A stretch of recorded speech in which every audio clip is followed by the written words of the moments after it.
Ini adalah kisah tentang Gunung Sukma Hilang, sebuah cerita fiksi yang terinspirasi dari nuansa mistis pegunungan di tanah Jawa, di mana kabut bukan sekadar uap air, melainkan tirai pemisah dua dunia. Misteri Gunung Sukma Hilang, panggilan dari balik kabut, di perbatasan desa yang sunyi. Gunung Sukma Hilang berdiri tegak.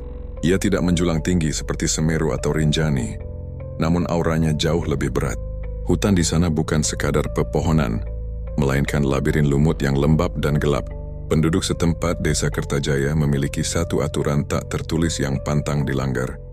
Jika namamu dipanggil saat maghrib, jangan pernah menoleh, apalagi menyahut. Bayu, seorang pendaki berpengalaman, tahu aturan itu. Namun kedua temannya, Rian dan Dito, adalah pendaki kota yang skeptis dan cenderung meremehkan.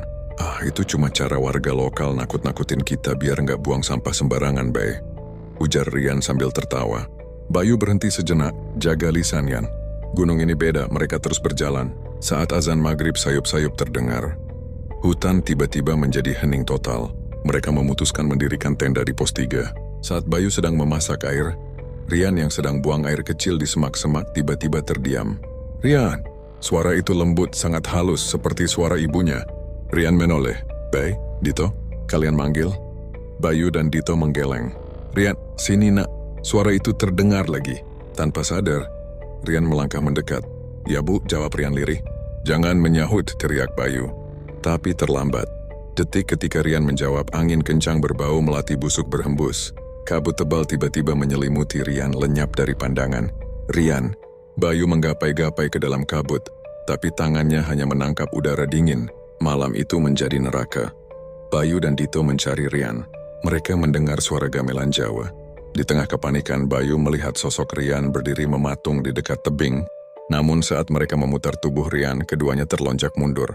Wajahnya pucat pasi tanpa darah. Matanya melotot lebar, namun pupilnya tidak ada, hanya putih semua. Mulutnya menyeringai lebar.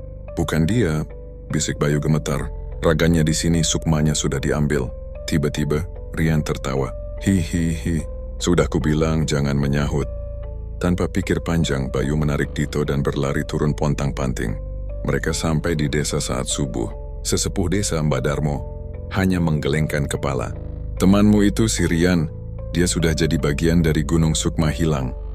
Hingga hari ini Rian tidak pernah ditemukan.